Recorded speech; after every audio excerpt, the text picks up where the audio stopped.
Queridos amigos, que alegria mais uma vez podermos pela nossa TV A Caminho da Luz estudarmos essa obra magnífica. O nome do programa?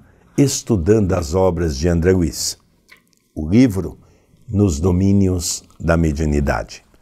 Um livro fantástico para todos aqueles que são médiuns e para todos aqueles que não têm uma mediunidade ostensiva, mas que com certeza, dentro de uma casa espírita, poderá ser um coadjuvante das equipes espirituais, através da intuição, através das vibrações, através do amor.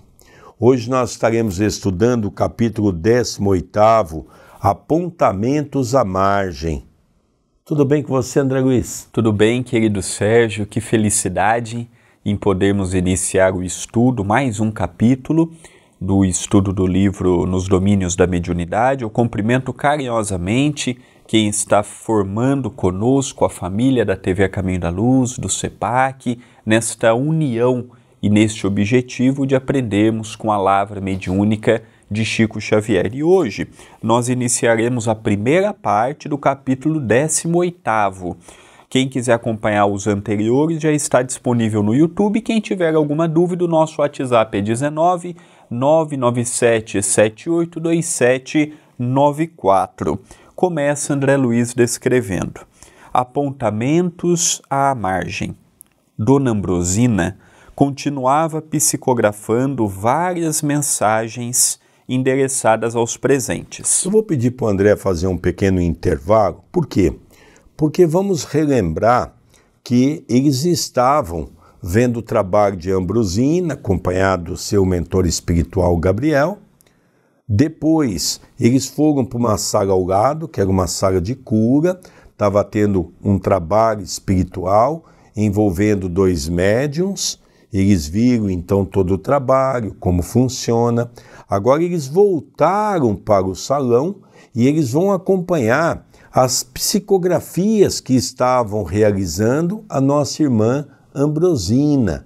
Então nós vamos ver como era essa sala, quais as atividades que estavam tendo enquanto a médium psicografava. E um dos oradores, sob a influência de benigno mentor da espiritualidade, salientava a necessidade de conformação com as leis divinas, para que a nossa vida mental se refaça, fazendo jus a bênçãos renovadoras. Então aqui nós vamos ver um outro capítulo muito importante que eu já, no início das minhas falas, comentava sobre isso. Às vezes a pessoa vem para nós e diz assim: Sérgio, eu não tenho mediunidade nenhuma, eu não sinto nada, eu não tenho uma incorporação de ideias. É um equívoco. Então nós vamos ver aqui, por exemplo, que enquanto Ambrosina psicografava, alguns irmãos usavam da palavra para discorrer uma página de um livro, uma página do Evangelho segundo o Espiritismo. E aqui ele retrata que percebia nitidamente que o orador, o expositor, estava falando, mas ao lado dele havia um espírito que estava lhe auxiliando, estava dando inspiração. Aqui talvez entre um campo para nós falarmos que é muito importante, porque as pessoas pensam que é chegar ali, abrir o Evangelho, comentar. Não, isso é o mais fácil. Às vezes nós temos um poder de persuasão muito grande na fala. Às vezes a gente abre uma página, fala com facilidade, mas o importante é nós termos essa vazão de falar sobre a inspiração da espiritualidade. E para isso nós temos que ter uma conduta reta. Vibrações boas, hábitos de leitura. Precisamos nas nossas conversas com as pessoas termos conversas edificantes. É assim que nós vamos permitir ter bons espíritos ao nosso lado. Então isso é uma coisa que me chamou muito a atenção, André Luiz.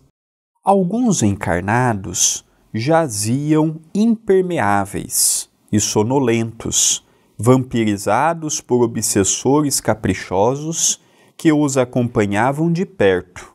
Entretanto, muitos desencarnados de mediana compreensão ouviam solícitos e sinceramente aplicados ao ensino consolador. Então isso nós temos reparado muito exatamente quando nós falamos de um auditório, onde as pessoas estão ali. André Luiz, Hilário, perceberam o quê? Que muitos estavam sob a influência de espíritos obsessores. Alguns obsessores tiveram a oportunidade de entrar, alguns obsessores ficaram fora do salão, mantendo um padrão vibratório igual daquele necessitado que está na plateia. Muitas vezes, de maneira até hipnótica, ele faz com que a pessoa durma. É comum a gente ver pessoas dormindo no centro. E tem alguns que dizem assim, isso é boa coisa, porque o espírito dele está trabalhando. Como está trabalhando? Ele não tem condições de trabalho ainda. Ele está ali como necessitado. A gente precisa entender essas coisas. A gente precisa compreender essa situação. A situação é mais grave do que a gente imagina, não é? Também, o que ele reparou? Que tinha muitos desencarnados de mediana compreensão que ficavam ouvindo, solícitos, atentos, querendo se modificar. Então ele percebeu que também no lado espiritual, junto daquela plateia dos encarnados, haviam espíritos de todas as matizes. E aqui ele faz uma colocação para nós. Gabriel, de olhos percussientes e lúcidos, a tudo presidia com firmeza. Nenhuma ocorrência, por mínima que fosse, lhe escapava à percepção. Então aqui nós vemos a importância de um benfeitor espiritual que dirige uma atividade, que está atento a tudo. Ele não designava essa função para as pessoas, ele coordenava. Ele estava atento a tudo. Da mesma maneira que ele acompanhava Ambrosina, por tratar do mentor espiritual da casa, onde ele se manifestava pela irmã Ambrosina, ele também acompanhava todos os movimentos, tanto das equipes espirituais que eram ligados a ele, como também dos espíritos que estavam necessitados para receber ajuda, quanto aos encarnados.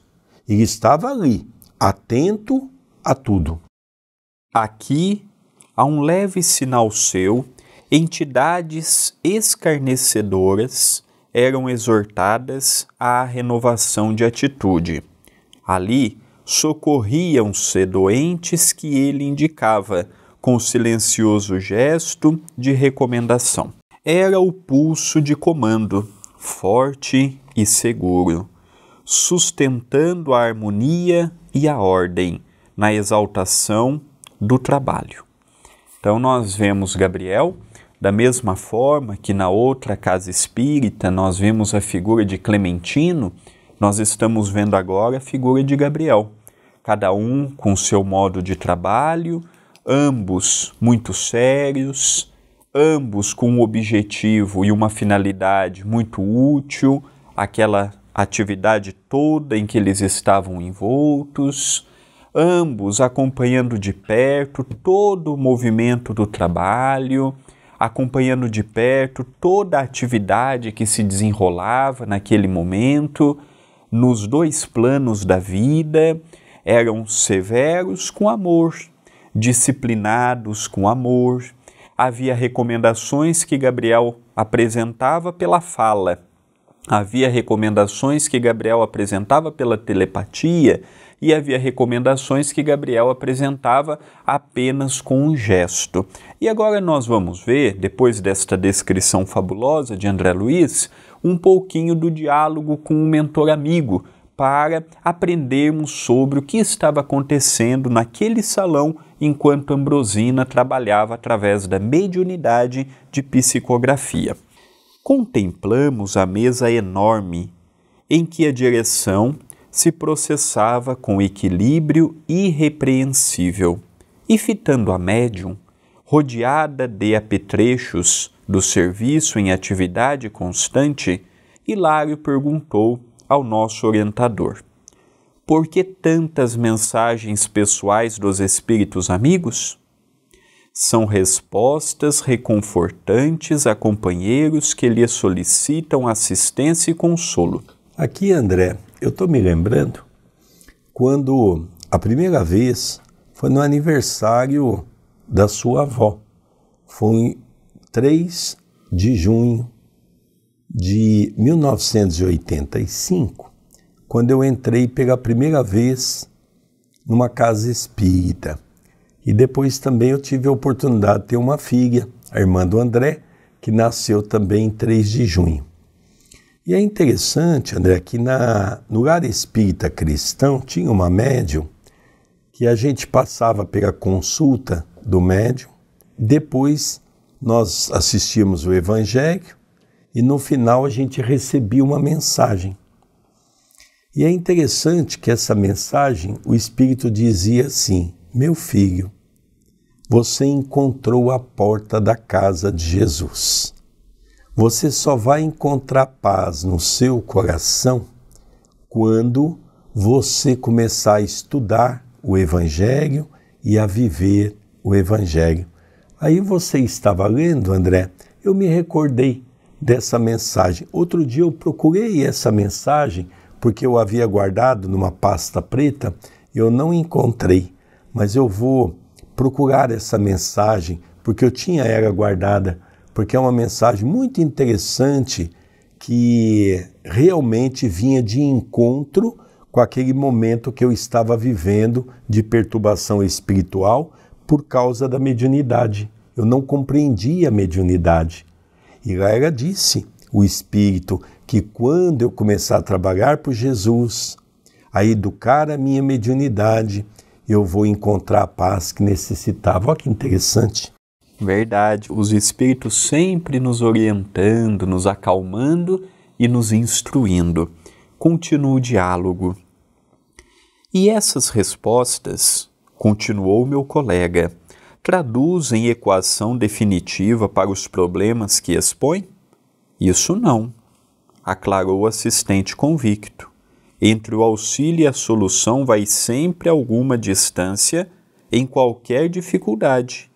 E não podemos esquecer que cada um de nós possui os seus próprios enigmas. Então, é o que Jesus ele promete para nós. Jesus prometia o alívio. Jesus nunca prometeu a cura. Os espíritos a mesma coisa, eles nos mostram o caminho. Há pouco meu pai disse, o Espírito me recomendou o Evangelho, o Espírito me recomendou a prática do Evangelho. Era uma opção. Se ele iria praticar ou não, ouvir ou não, era problema dele. Mas os Espíritos não deram a solução para o problema dele, porque o problema dele, a solução somente ele pode encontrar. É a pergunta de Hilário Silva. Mas então os Espíritos estão dando a receita da solução dos problemas? Não. Estão mostrando o caminho. Olha, tenha paciência, eu vou ter paciência, é problema meu. Olha, tenha calma, haja com resignação, veja o aprendizado mesmo na dor. Se eu irei ver, problema meu. Os Espíritos apontam caminhos, igual no mediúnico. O Dr. Adroaldo sempre aponta portas. Se eu vou entrar naquela porta ou não, depende do meu livre-arbítrio. Ele me deu a sugestão. Só que geralmente eu não quero opções, eu quero a solução. É por isso da incompatibilidade. Eu tenho que estar atento aos recados. E aí sim, com o meu esforço, com a minha dedicação, colocar em prática. Eu me faço lembrar, André, aquela passagem que aquele jovem rico encontrou com Jesus e perguntou: Senhor, o que eu preciso fazer para encontrar e obter o reino de Deus? Lógico que para uma pergunta dessa grandeza, a resposta também tem que ser de uma grandeza. Então Jesus disse ao jovem: vendas tudo o que tens e siga-me, já que você quer o reino de Deus. Quer dizer, ele não fez uma pergunta fácil. Ele pediu algo que seria o top de uma evolução perante a raça humana. Ele queria já chegar no topo. Então ele fez uma pergunta exigindo muito. E lógico, a resposta não poderia ser diferente. Conta os evangelistas que o jovem baixou a cabeça, entristecido, foi, e eles nunca mais viram aquele jovem, não é? Então é o que você está dizendo, André. Os bons espíritos, eles trazem uma mensagem de orientação. Se você vai aceitar ou não, eles nunca entram no sentido de resolver os nossos problemas. Eles mostram os caminhos. Mas quem vai ter que resolver os nossos problemas somos nós mesmos. Continua o diálogo. Se é assim, por que motivo o intercâmbio? Se os desencarnados não podem oferecer uma conclusão pacífica aos tormentos dos irmãos que ainda se demoram na carne, por que a porta aberta entre eles e nós? Não te esqueças do impositivo da cooperação na estrada de cada ser, disse Aulus com grave entono. Na vida eterna, a existência no corpo físico, por mais longa, é sempre curto período de aprendizagem. E não nos cabe olvidar que a Terra é o campo onde ferimos a nossa batalha evolutiva. Dentro dos princípios de causa e efeito, adquirimos os valores da experiência com que estruturamos a nossa individualidade para as esferas superiores. A mente, em verdade, é o caminheiro, buscando a meta da angelitude. Contudo, não avançará sem auxílio. Ninguém vive só. Os pretensos mortos precisam amparar os companheiros em estágio na matéria densa, porquanto em grande número serão compelidos a novos mergulhos na experiência carnal. É da lei que a sabedoria socorra a ignorância, que os melhores ajudem aos menos bons. Os homens, cooperando com os espíritos esclarecidos e benevolentes, atraem simpatias preciosas para a vida espiritual e as entidades amigas, auxiliando os reencarnados, estarão construindo facilidades para o dia de amanhã, quando de volta à lide terrestre. Hilário, ele parece a feição nossa. Nós, no lugar de Hilário, faríamos estas perguntas também. Hilário pergunta, mas olha, se os espíritos não podem dar uma orientação mais contundente por conta de interferir no livre-arbítrio da pessoa ou por antecipar um problema que a pessoa vá passar no amanhã, qual que é a finalidade então do intercâmbio? E aí Aulus, num entono mais firme, disse, não, Hilário, o nosso objetivo é mostrar uma luz. O nosso objetivo não é comprar a dor do encarnado, não é comprar o problema do encarnado e nem fazer como uma mãe faz quando o seu filho está com problema, trazendo para ela o problema do filho. Não, o nosso objetivo é facilitar a vida dos encarnados, transmitindo paz, pensamentos positivos, porque você não se esqueça, Hilário, que amanhã seremos nós a estarmos reencarnados. E será que cultivamos alguma amizade que fará o nosso papel no amanhã quando estivermos lá na Terra? Interessante nessa colocação que você está fazendo, como também é muito interessante a pergunta, né? Para que servem as mensagens do plano espiritual? Interessante a pergunta que ele faz. E nós percebemos que André Luiz faz questão de falar um pouquinho dos bastidores, né? Ele diz que Aulus revestiu de uma firmeza, ou seja, falando mais grosso, né? Como a gente tem o hábito de dizer, falou, não, Hilário, pega um pouco. Os espíritos têm como função básica transmitir uma mensagem de orientação. Mas nós não podemos obrigar ao próximo que siga aquela mensagem. Lembre-se, cada um tem o seu livre-arbítrio. Nós temos que respeitar. Nós não podemos impor nada para ninguém. Hoje nós estamos desse lado, Hilário. Você está vendo uma coisa que é o problema dos outros. Amanhã você vai retornar, André Luiz, para o corpo físico. Você vai ter as suas dificuldades e você vai ver que não é fácil ter que tomar uma decisão. Por isso que ele diz que não vivemos só. E aí é um conceito já que Jesus trouxe na sua época quando disse: quando 2 ou mais estiverem reunidos em meu nome, lá eu estarei. Isso quer dizer o quê? Que nós não estamos sozinhos em momento algum.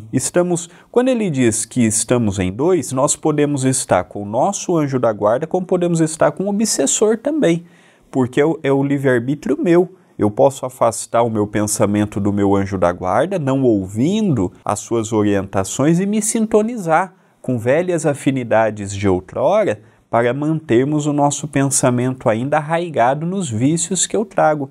Então, esta resposta, eu também acredito que este diálogo também é para nós os encarnados. É para que nós possamos observar que não estamos sozinhos. Todos nós temos problemas, dilemas, dificuldades. E quando estamos no meio de um problema, é natural que não consigamos ver ao nosso redor, pela dificuldade que estamos passando. Então, aqui é uma orientação. Não estamos sozinhos. Os espíritos sempre nos dizem: persevere, com paciência, com calma. A agitação só deixa as coisas mais difíceis. A lamentação, a reclamação só potencializam o medo. Então, para nós que estamos na veste carnal, é um consolo ouvirmos que não estamos sozinhos, mesmo nas fases mais difíceis da nossa vida. Já puxando, André, para a reencarnação, como você está dando o exemplo, para envolver cada um de nós, quantas vezes nós recebemos orientação numa casa espírita e não damos importância? Não damos importância porque não ouvimos o que queremos. Nós ouvimos o que tem que ser dito, mas nem sempre caminha com o que eu quero. Às vezes eu vou para um diálogo e eu já vou... Por que existe a decepção? E muitas vezes porque eu já vou querendo que a pessoa me dê uma resposta que eu formulei. Aí por que a gente se magoa tanto com o não? Porque eu estou preparado apenas para o sim. E isso acontece também no espiritismo. Eu me decepcionei em tal casa. Por quê? Eu me decepcionei porque eu não recebi a oportunidade do trabalho. Mas será que você está à altura de um trabalho hoje na casa espírita? Dar um passe, fazer uma comida? Mas a casa espírita não é uma oficina de trabalho? É uma oficina de trabalho para pessoas que minimamente são equilibradas. Tem pessoas que são fofoqueiras, joga um contra o outro, fala uma coisa pela frente e outra coisa por trás. Você acha que os espíritos vão confiar em você? Casa de oração não é casa da mãe Joana. Centro espírita não é circo. Faz o que quer. Chega. Por isso que aqui no CEPAC nós não temos a palavra voluntário. Porque voluntário é aquela pessoa que vai quando pode, vai quando dá, se dá vai, se não dá não vai. No centro nós temos trabalhador. O seu dia de trabalho é tal. Então, olha, chegar a tal horário, o homem não pode ir de bermuda, não pode ir com uma camiseta regata. Você vai num hospital de bermuda? Você vai num hospital, você é enfermeiro, você é médico. Você vai no hospital com camiseta regata? Você é um policial. Você vai na delegacia ou na cadeia sem estar fardado? Não. Por que na casa espírita a gente vai... E olha que Itapera é uma cidade quente. Se você vai fardado para o trabalho e a farda é quente, por que no centro espírita você tem que ir de bermudão, chinelão? Às vezes uns vão até de boné. As mulheres vão com os seios quase saindo para fora, com uma saia que quando senta vai lá para cima. A gente tem que saber o lugar que... Aí depois a gente orienta, a pessoa fica brava.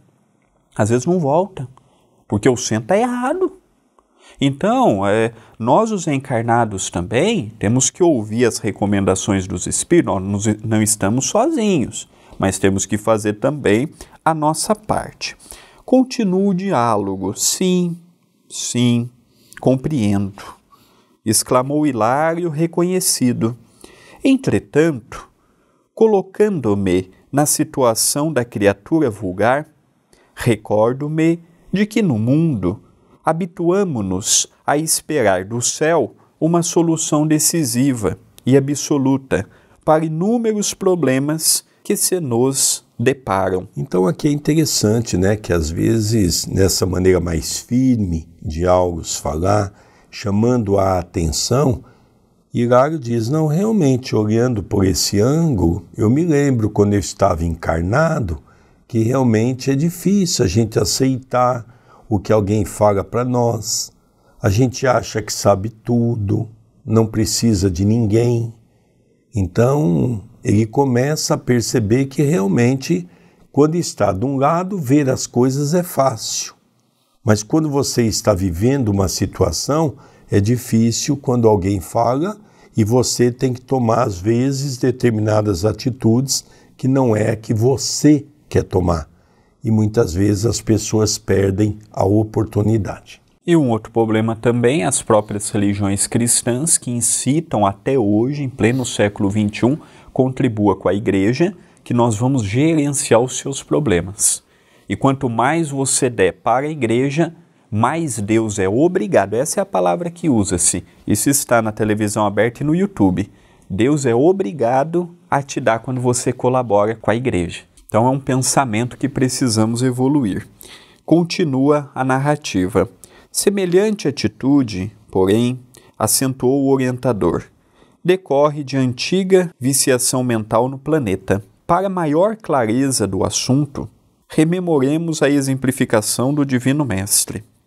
Jesus, o governador espiritual do mundo, auxiliou a doentes e aflitos, sem retirá-los das questões fundamentais que lhes diziam respeito. Zaqueu, o rico prestigiado pela visita que lhe foi feita, sentiu-se constrangido a modificar a sua conduta.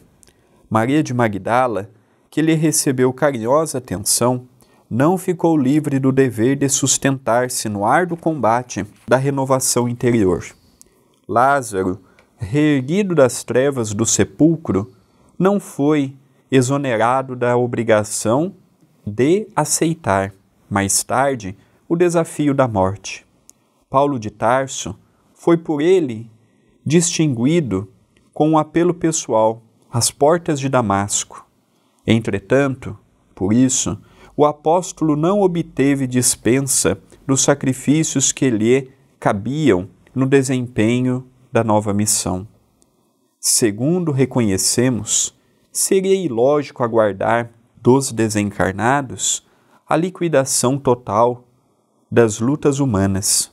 Isso significaria furtar o trabalho que corresponde ao sustento do servidor ou subtrair a lição ao aluno necessitado de luz. Então aqui, August vai buscar em alguns personagens da Bíblia que estiveram com Jesus e que praticamente renovaram os seus corações. Ele começa com Zaqueu. Nós conhecemos a história de Zaqueu. Ele estava naquela árvore pequenina, ele era baixinho, e Jesus sempre andava com uma multidão. Mas ele tinha uma fé tão grande, mas ele era um escriba na época e era cobrador de impostos, ele lesou muitas pessoas. Mas ele queria ver Jesus. Ele olhou e ficou vendo Jesus. Jesus achou aquilo interessante, olhou para ele e diz: Zaqueu, primeiro, chama ele pelo nome, era uma característica. Chico Xavier também chamava as pessoas pelo nome sem nunca ter visto as pessoas. Desça daí, Zaqueu, vamos almoçar na sua casa. E as pessoas criticaram Jesus. Como é que pode? Esse é um homem de má índole. E ele diz: Senhor, a sua presença na minha casa tocou meu coração. Aqueles que eu lesei, eu vou dar em dobro e muitas vezes até em triplo, porque hoje eu entendi a mensagem. Jesus diz para ele: Zaqueu, bem-aventurado sejas tu, porque a verdade entrou nesta casa. Depois ele descreve também Maria de Magdala, que tinha uma vida fácil, usava da prostituição para se enriquecer e foi uma das maiores discípulos de Jesus.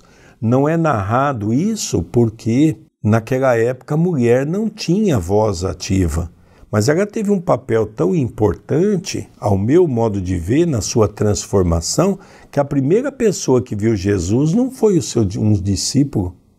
A primeira pessoa que viu Jesus foi Maria de Magdala, depois do seu desencarne. E ele manda Maria de Magdala chamar uma outra mulher. Chame a minha mãe, peça para minha mãe vir com você, eu estarei esperando as duas. Depois ele vai e continua, fala de Paulo, à porta de Damasco, aquele que era o perseguidor dos cristãos, se tornou o maior discípulo de Jesus, o apóstolo mais fiel do amor. Ele não teve com Jesus, ele apenas reencontrou com Jesus através de uma visão. Lógico que Paulo era amigo pessoal de Jesus, ele apenas se despertou. E depois ele ainda vai discorrendo e fala, por exemplo, de Lázaro, André, né? Nós sabemos que Jesus, ele gostava de ir na casa de Lázaro. Lázaro tinha duas irmãs, Maria e Marta. Há uma historinha pequenininha que eu gosto muito de contar, porque Maria, ela ficava embebecendo as palavras de Jesus. Marta era mais severa, Marta era mais rude. E quando Jesus chegava com os discípulos, então Marta ficava na cozinha, Marta tinha que preparar comida, Marta ficava limpando a casa, mas Marta se zangou num determinado momento com Maria. Mas espera aí, cadê Maria que deveria estar me ajudando? E ela foi tirar satisfação, sabe com quem? Com Jesus. Ó mestre, vou pedir um favor a você. Diga a Maria se ela pode me ajudar, porque eu estou fazendo todo o serviço. E aí Jesus olhou para Marta e diz: Marta, Marta, Maria escolheu a melhor parte. Então olha que coisa bonita, né?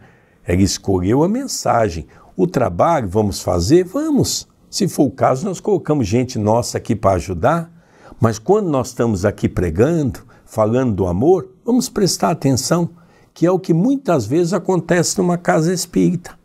As pessoas trabalham numa casa espírita, acham que sabe tudo, não precisa mais participar de estudo, de ouvir o evangelho. E tudo isso é muito interessante. A essa altura, não longe de nós, simpática senhora monologava em pensamento. Meu filho, se você não está morto, visite-me, venha, venha. Estou morrendo de saudade, de angústia. Fale-me alguma palavra pela qual nos entendamos. Se tudo não está acabado, aproxime-se da médium e comunique-se. É impossível que você não tenha piedade.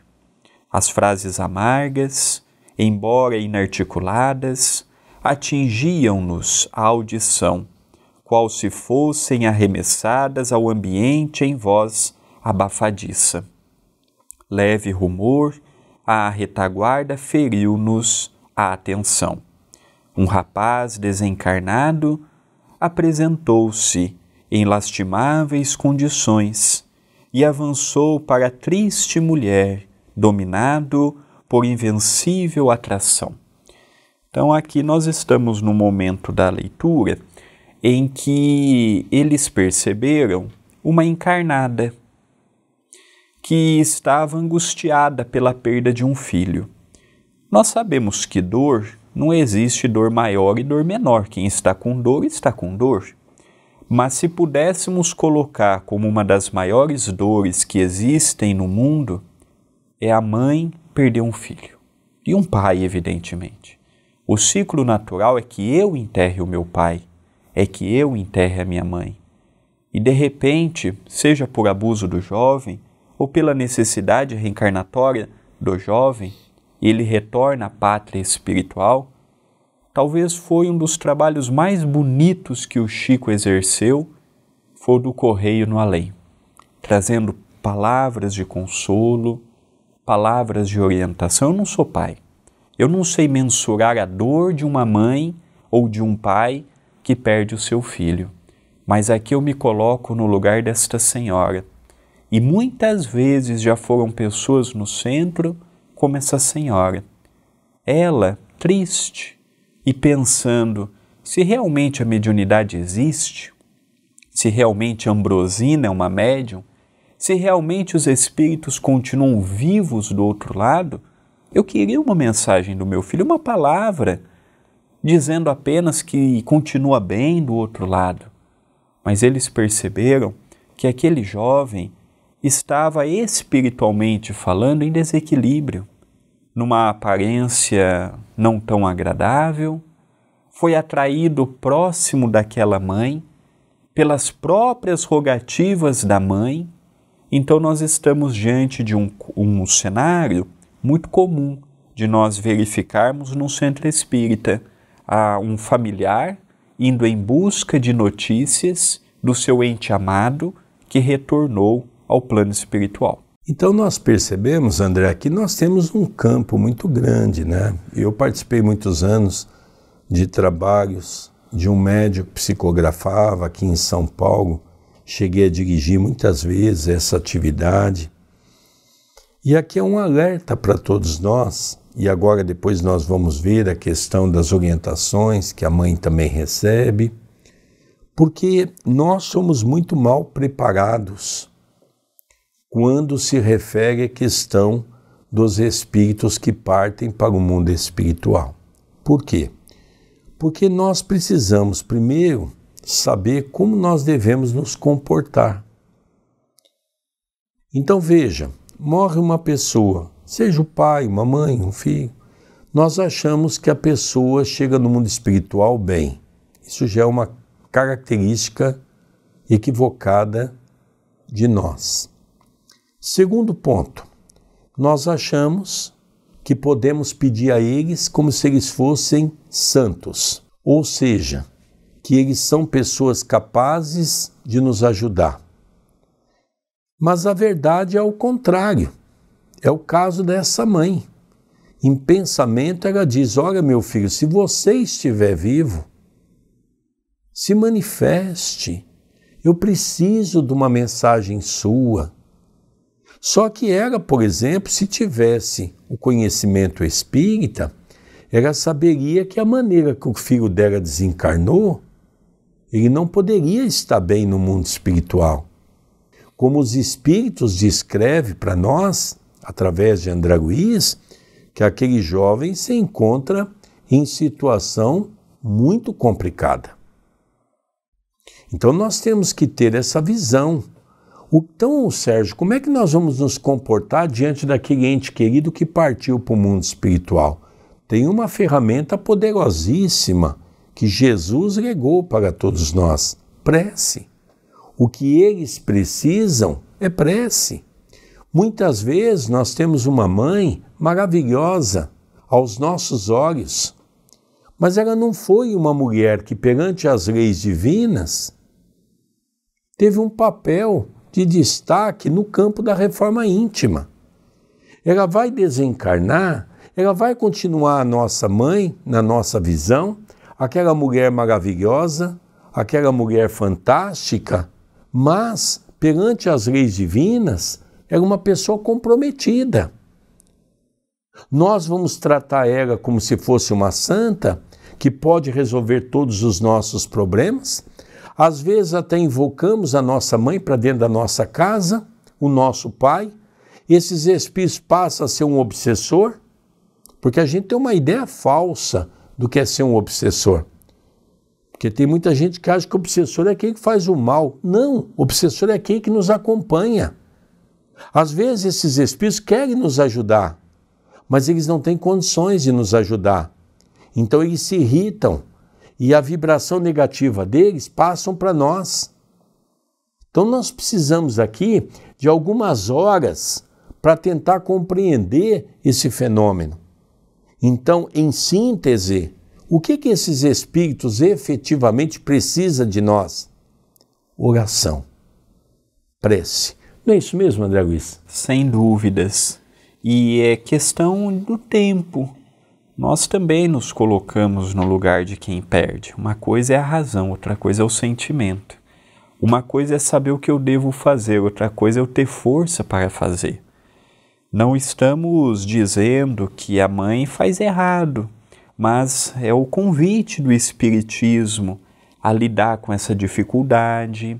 Quando perde-se um filho, a não se esquecer que tem outros que precisam do seu apoio, do seu amor, do seu carinho. É um tema muito importante e não terminamos aqui. Nós vamos parar o nosso vídeo, eu vou dar os recados habituais e no próximo vídeo nós adentraremos na questão desta mãe e na questão deste espírito. Então, o capítulo 18º ainda não terminou. Neste vídeo, você pode ajudar o Centro Espírita Perdão, Amor e Caridade, o CEPAC. O seu joinha, por exemplo, ele vale muito. O seu comentário, não apenas no chat, mas no vídeo. Qual a sua cidade? Você está nos acompanhando do Brasil, de Portugal, nos Estados Unidos? Onde você está neste momento? O que você achou do nosso vídeo, da nossa aula, do nosso estudo? Tem alguma dúvida? Tem algum comentário? Lembrando sempre que eu e nosso querido Sérgio, nós fazemos com amor, mas já pedimos de antemão desculpas se em algum ponto passamos superficialmente, se em outros não demos tanta atenção, estamos dando o nosso melhor. Aqui na descrição do vídeo você encontrará as nossas redes sociais, Instagram, Facebook, e ali poderá acompanhar as atividades do Centro Espírita. Quando você se torna um membro do canal, você escolhe o valor que pode nos ajudar e também escolhe o período, é através do cartão de crédito. Você vai nos ajudar, na sua fatura não vai vir o nome do CEPAC, nem da TV A Caminho da Luz, isso é uma plataforma do Google, vai para a conta deles e eles transferem para nós. É uma forma que você tem de ajudar o canal, de você ajudar o CEPAC, de ajudar a manter as atividades que nós já temos na casa. Outro convite carinhoso que nós fazemos é: se inscreva no canal e habilite as notificações. Você ficará por dentro dos nossos estudos, das nossas lives e das nossas novidades. E compartilhe para que outros corações possam também nos conhecer. E o nosso último recado, convite, é o WhatsApp da TV, 19 997 7827 94. Envie a sua mensagem. Queridos amigos, eu gostaria de agradecer imensamente a todos que têm acompanhado os nossos estudos, em especial esses programas que têm sido de maior audiência pela TV A Caminho da Luz. Realmente nós sentimos que as pessoas têm uma necessidade de estudar André Luiz. André Luiz é uma nova vertente para o movimento espírita, trazendo aquilo que Allan Kardec trouxe de maneira mais ampliada. Por isso que nós chamamos Chico Xavier um completista. Agradeço as suas mensagens, o seu carinho e agradeço o tempo que você tem destinado para estudar conosco. Nós vamos encerrando aqui o programa Estudando as Obras de André Luiz, o livro Nos Domínios da Mediunidade. Não esqueça de dar o seu joinha, o seu like nesse vídeo. Um beijo no seu coração e até o próximo programa. Até o próximo programa.